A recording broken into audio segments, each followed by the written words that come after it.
Dr. Townsel, it's so good to have you here on Unstuck. It's been a while, but I've been watching you from afar, and every guest I have on, it's intentional. So before you say anything, please let me give you your flowers. I met you almost 8 years ago now in Benton Harbor, Michigan, and I watched you in a place nobody was watching. Your level of commitment to staff and students and to community, and the way you fearlessly went after student achievement at that time, man, I'm just telling you, it blew my mind. And as people hear your story today and as they unlock and look at what you're doing, they'll see that at every level, you not only continued that work, you doubled down. And I just want to tell you, I salute you, my brother, and I'm so thankful for what you bring to our young people. And you've done it in so many different places, and everywhere you go, it's different because you were there. So thank you. Thank you. Thank you, brother. Thank you. I appreciate that. So I want to go back to the beginning, but not too far.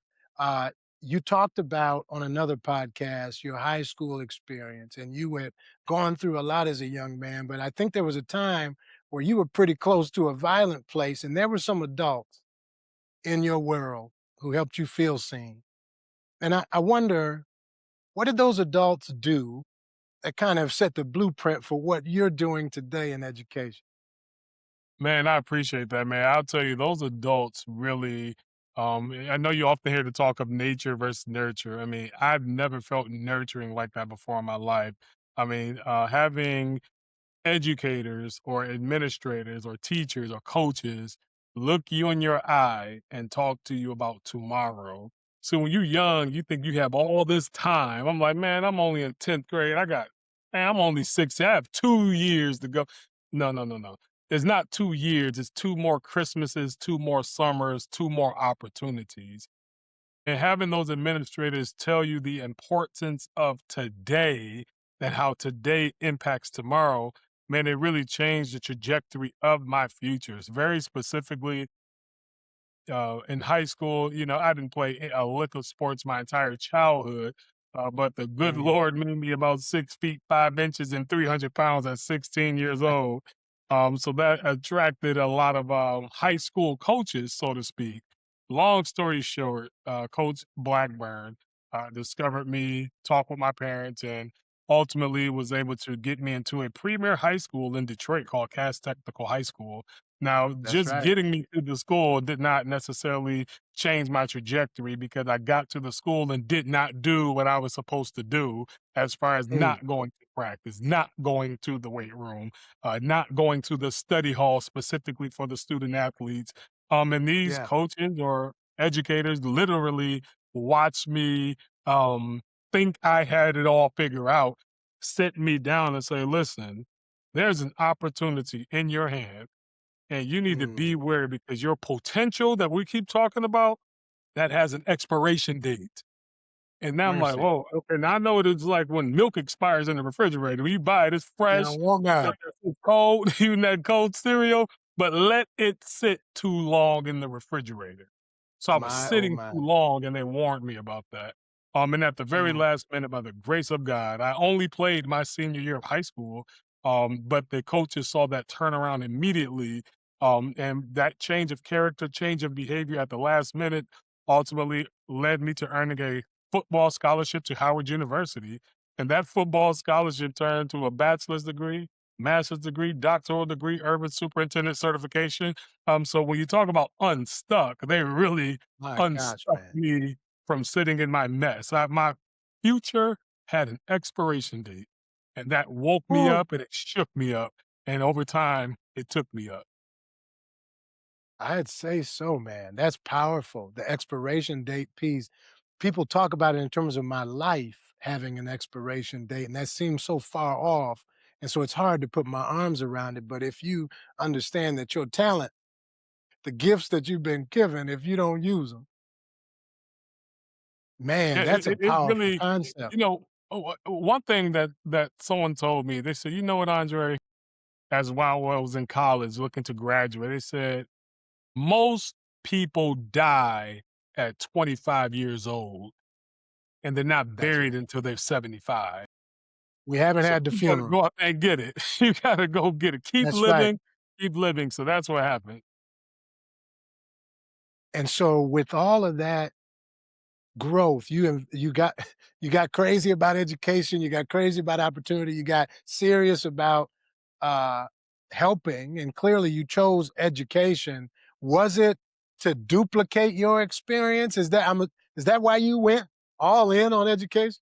Man, no, I'll be honest with you. I decided to go into the field of education for one specific reason, to change the trajectory of someone's future. When I was a senior in high school, not doing what I was supposed to do, I was working at CVS. I had a little job at Comerica Park, the baseball stadium, being from Detroit, Michigan. Um, Sure. I got a few dollars in my pocket, able to buy a couple of pair of Jordans, got my Versace glasses. We wear glasses or Cartiers in Detroit, That's but I had right, my the buff. Versace shades. I thought I had it figured out, man. All I needed Sure. was a car. Them like, man, listen, that ain't it. That is not it. There's more to life. You think you have it figured out because you got a little job, a little income, but they said there's a whole nother future that you could be living. And that really, Mm, man, that was my turning point. I'm looking for Andre. I don't care if you're a boy or girl, black, white, blue, yellow. I'm looking to change the trajectory of your future because I know you think you got to figure it out right now. But we have all of these experiences and we're paid educators. So it's my goal to tell you everything you don't know. Ignorance means lack of knowledge.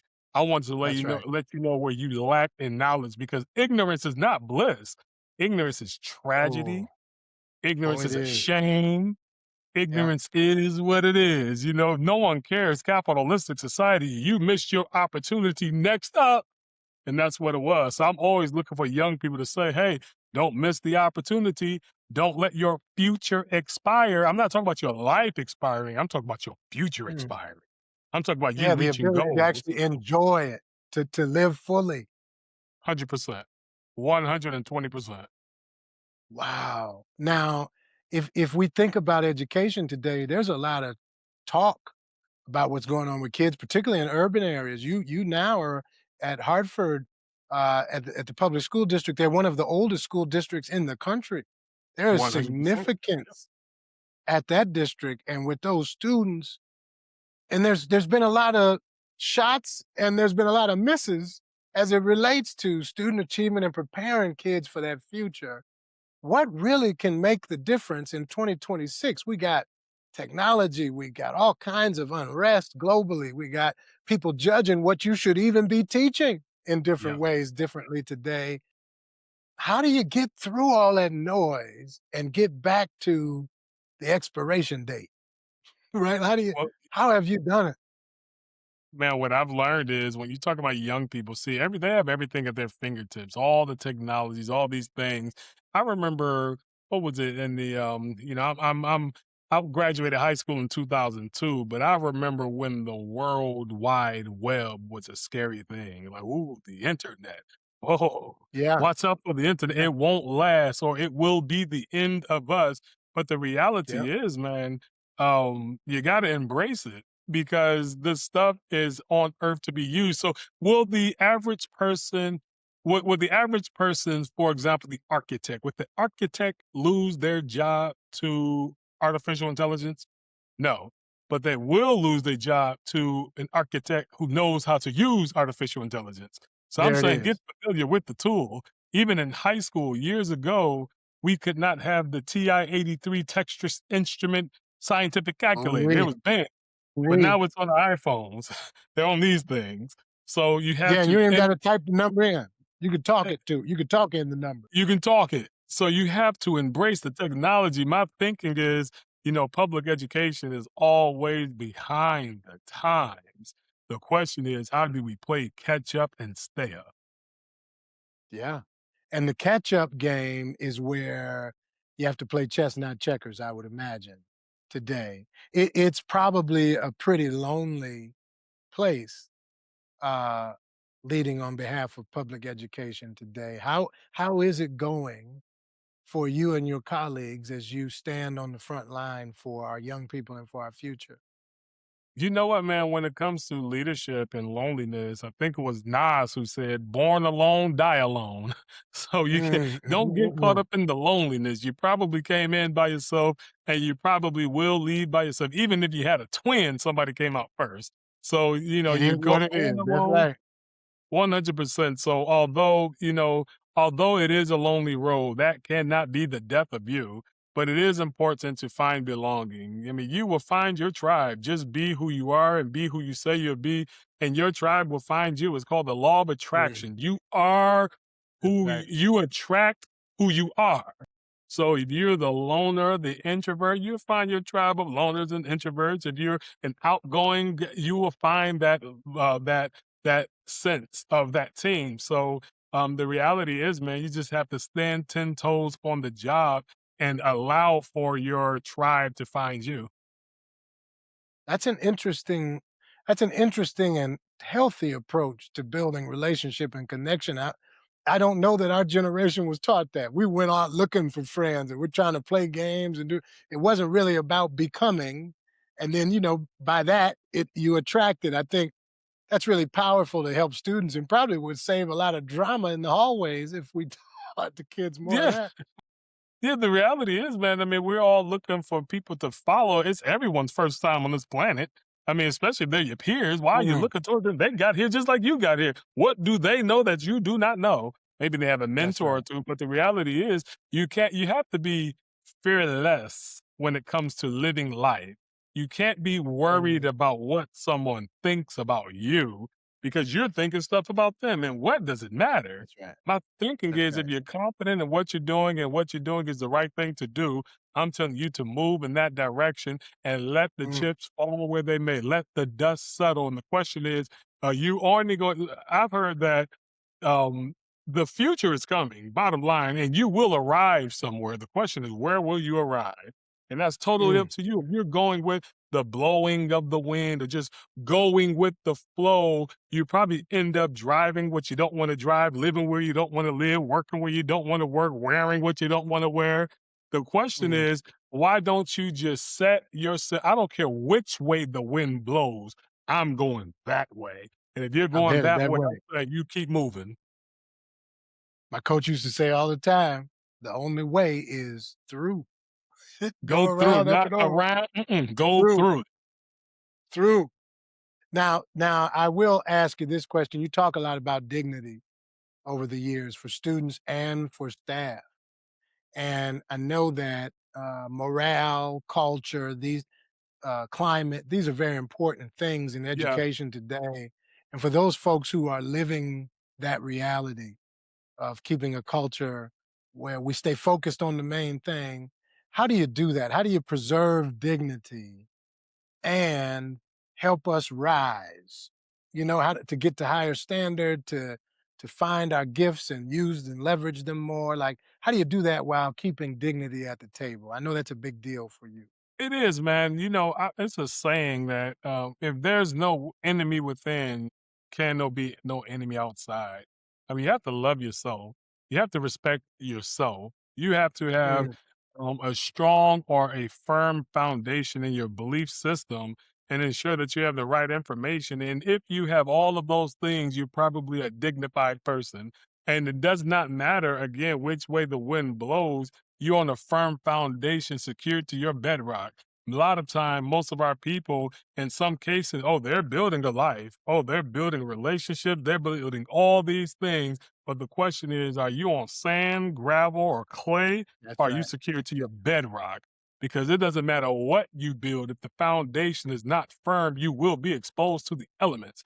And what are the elements? The Mm, element of complaining, the elements of blaming other people. No, the best helping hand you will ever find at the end of your own two arms. So I've learned it's important for you to always work harder on yourself than you do on the job. And that's where the dignity mm. comes from. That's where the respect comes from. That's where all the benefits of rewards come from by you standing 10 toes on your foundation and what you believe and move confidently in that direction. And I do believe that that's when the respect or the influence follows you. Isn't that something? Work harder on yourself than you do on the job. and the rest of it takes care of itself. Yeah. That is, in fact, powerful. And I think that's the root of coaching and education is to set a person up for to be able to stand in that way in their life and to use and leverage their experiences. The other thing that I think is tough, what my business deals with somebodyness as our core, whether we're coaching leaders, that everybody is, in fact, somebody uniquely gifted to do something. It really does make a difference. And so being seen and belonging, you've said that word belong 3 or 4 times. What's the power of being seen in that way? Of somebody, like what does that mean at the system level? Right? At the Being system seen and level, belonging. yeah, belonging at the system level is safe for everybody. I mean, it makes you social proof. I mean, even the lone wolf in the jungle wants to join a pack. Everybody wants to be a part of something bigger than them. If I'm not Yeah, mistaken, it was Nipsey Hussle said who said if you have a circle of friends and you don't get inspired, it's not a circle, you're in a cage. The question is mercy. always to find your tribe, all and not necessarily find your tribe, but stand 10 toes on what you're doing and the tribe finds you. So my thinking is have that strong foundation, have a firm foundation, have a belief system, have morals. One of the best books I've read on self awareness is a book by a gentleman named Don Miguel Ruiz called The Four Agreements. Mhm. Or agreements. And the Yes, very sir. first agreement, be impeccable with your word. Do what you Yeah, say you're come gonna do, through. produce say you're gonna do, produce, show up when you say you're gonna produce. Second, agreement, don't take things personally, plain and simple. Either you can't Mm. lie to him, lie to her, don't lie to yourself. Did you do it? Third thing, don't make assumptions. It is what it is. Don't say, oh, this is easy. The question is, did you put the work in to perform? And the very last is just to always try your best. If you could do those things, I do believe that the rest of your life is ultimately the best of your life because you have the right philosophy, the right information, and a firm Mhm. foundation. And from there, your behaviors follow that. Yeah, what Boom. you do just keeps go right from there. Let's play a quick lightning round before we get you out of here. And Yes, again, sir. thank you for your time. Education at its best is blank. Education at its best is evolving. Mm. Education at its worst is blank. Education at its worst is closed minded to future opportunity. Hmm. Yeah. And then the final one, and this is for students and grown folks alike. Getting unstuck first requires blank. Getting unstuck first requires you to assess where you are today and where you plan to go tomorrow. Absolutely. One final word of encouragement for those educators, those leaders who are in tough environments, but what's in them is tougher.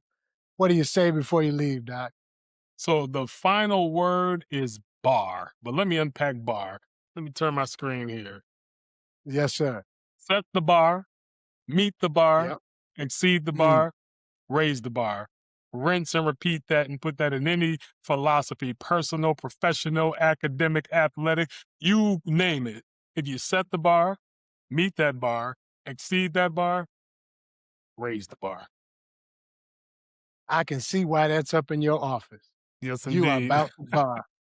I appreciate you, my brother. Thank you so much for your time, and we're wishing you great success. Go to Hartford Public Schools and check out what Dr. Townsel is doing. Doc, where else can they follow you online? 100%, man. Listen, if you're on LinkedIn, it's Dr. Andraé Townsel. If you're on Instagram, it's Draytown, Draetown. If you're on X, formerly known as Twitter, it's Draytown, Draetown. And if you're on Facebook, it's simply Andre Townsel. And ladies and gentlemen, Tim Terrentine, I truly appreciate you. Audience, make sure your next move is your best move. Your best move. Absolutely. And folks, you'll find all that information in the show notes. Go there now, follow him, subscribe to what he's doing. He's making a difference in our world. And whatever you do, stay unstuck. We'll see you later.